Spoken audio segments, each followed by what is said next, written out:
はい、さそり座の皆さんこんばんは。アストロカウンセラーのターラです。いつも動画のご視聴本当にありがとうございます。今回はちょっと動画公開が遅くなって申し訳ありませんでした。今回は6月前半の星の解説とタロットリーディングさせていただきます。よろしくお願いします。あとですね、私お知らせを公式 LINE の方からいつもしていますので、もしお友達登録まだの方はよかったら登録お待ちしております。では行きます。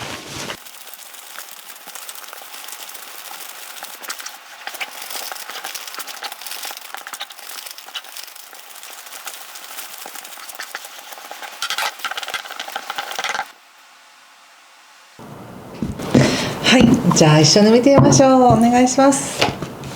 ペンタクルスのクイーン、ワンドページ、ワンドキング、カップナイト、ペンタクルス10逆、ソードのページ、はい、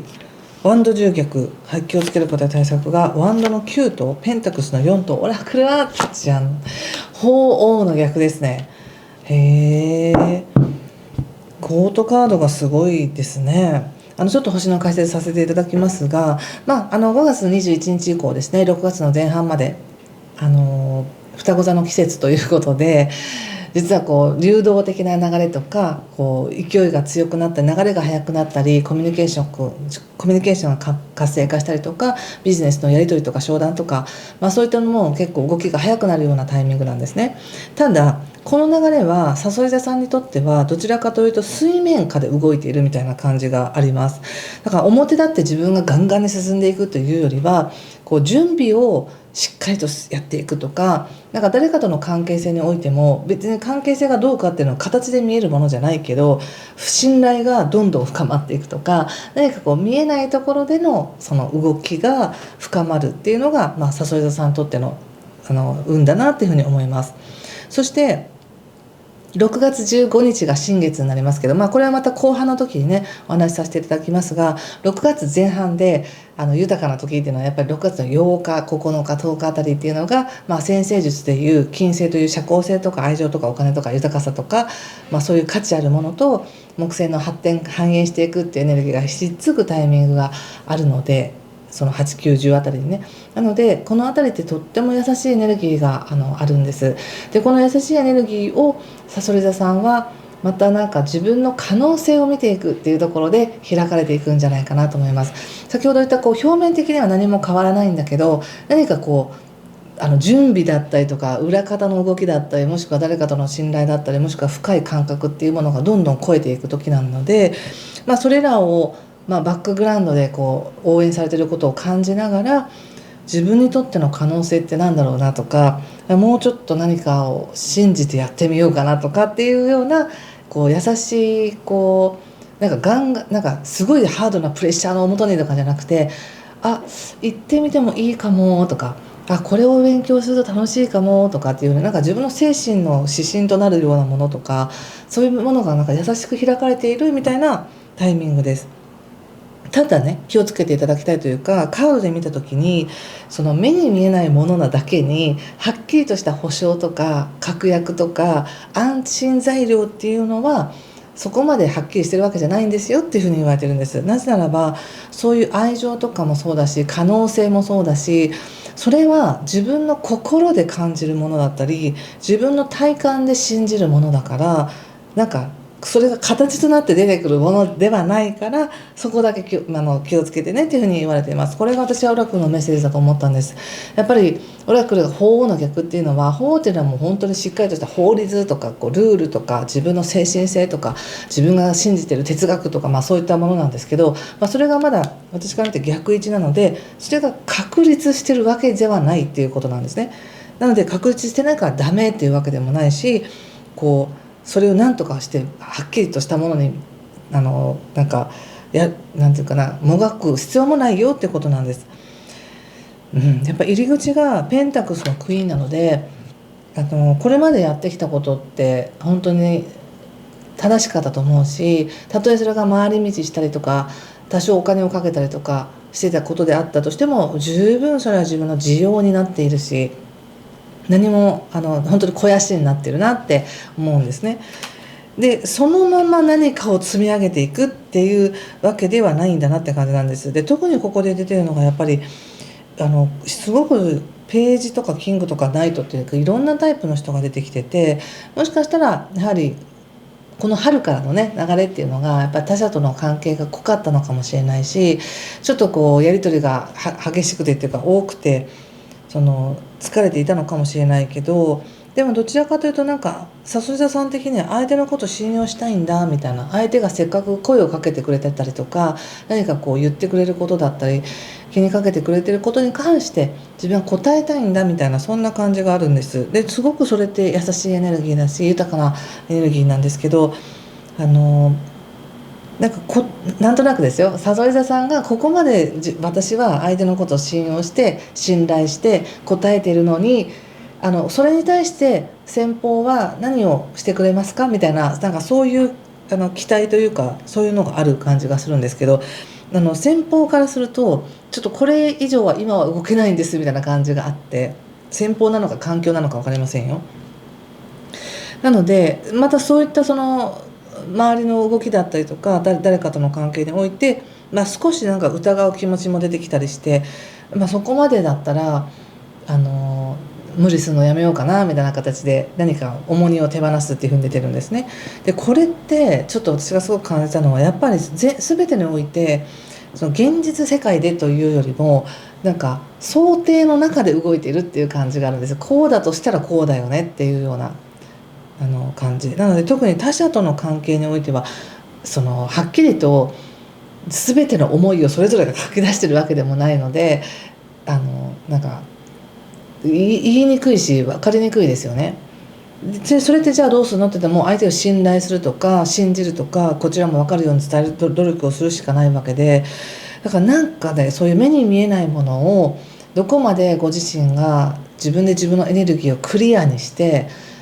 そこに存在して、なおかつ他者との関係も悪く見たり疑いで見たりっていうよりも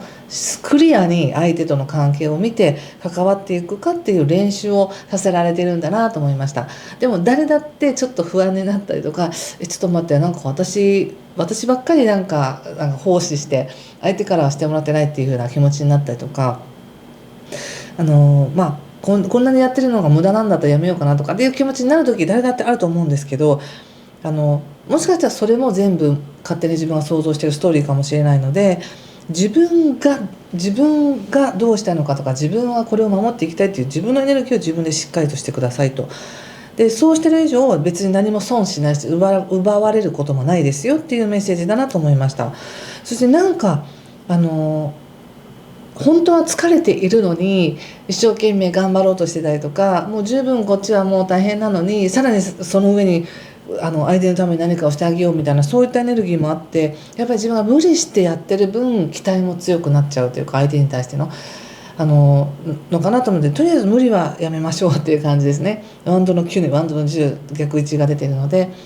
自分ができる範囲の心地いい範囲で何かをするっていうふうに決めておいてください。そして結果とかそういうのは分からないけど、とにかく自分が心地よく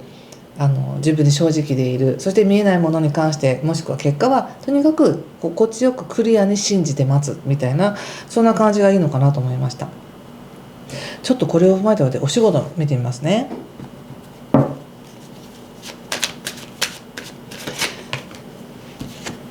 ワンドの6、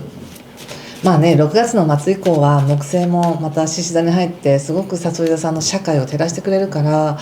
いい流れではあるんですけどね、6月の前半がどうかっていうところで見てますが、6月の前半で見てもワンドの3にペンタクスの2にワンドの6っていうのがあるので、仕事は流れがあります。だから本当将来に向かっての流れがあって、そこに向かって、ちょっと上がったり下がったりしながら向かっていってるよって感じなので、お仕事っていう風なのを見ても、ちょっと自分が何か出費するものもあるけどちゃんと入ってくるもあるし、ちゃんと収支のバランスが取れてますよっていうのと、やっぱりちょっと何かいい反応がありそうですけどね、お仕事に関しては。例えば宣伝してたらなんか反響がいいとか、自分がアプローチしてることに関してはいい答えを聞くとか、なんかつながってる道があるなっていう感じがします。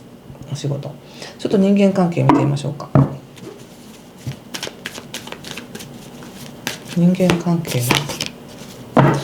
カップキング、